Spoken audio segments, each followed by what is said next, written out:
Si vous avez déjà regardé une note parfaite en pensant « ce n'est pas pour moi », regardez ça. Je vais vous montrer les 7 habitudes qui transforment constamment les 70% en 100%. Pas de chance. Pas de génie. Un système que vous pouvez commencer dès aujourd'hui.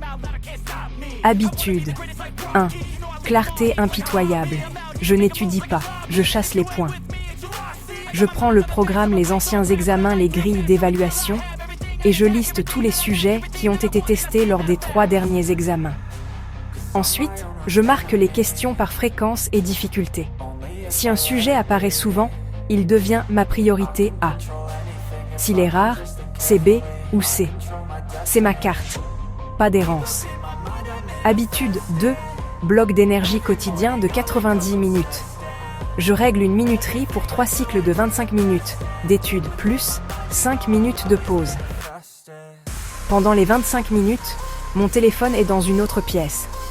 Notification désactivée, porte fermée. Si je me sens productif, je me demande « ai-je répondu à de vraies questions ?» Sinon, ça ne compte pas. Habitude 3. Rappel actif, pas de jolies notes. Je ferme le livre et je me force à expliquer le concept à voix haute sur une page blanche. Si je ne peux pas l'expliquer simplement, je ne le connais pas. Ensuite, je fais un minimum de 10 questions pratiques. Chaque erreur donne lieu à une flashcard avec UN indice au recto et la bonne réponse au verso. Habitude 4. Répétition en spirale. Je revois les sujets difficiles à 24 heures, 72 heures, 1 semaine, 2 semaines. Des révisions courtes et précises de 10 minutes. C'est comme améliorer une compétence. De petites révisions la fixent. Habitude 5. Simulation d'examen. Le dimanche. Une fois par semaine, je fais un examen complet chronométré dans les conditions d'examen. Même matériaux, même temps. Pas de musique, pas de pause.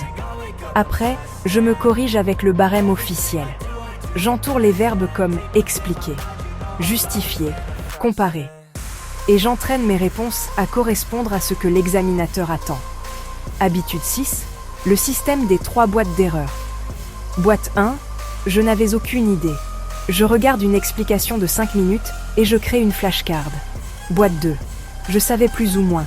J'écris un résumé de 2 lignes et je refais un problème similaire. Boîte 3. Erreur d'inattention. J'écris une règle en une phrase pour l'éviter, comme souligner les unités d'abord ou écrire la formule avant les nombres. Chaque erreur est traitée une fois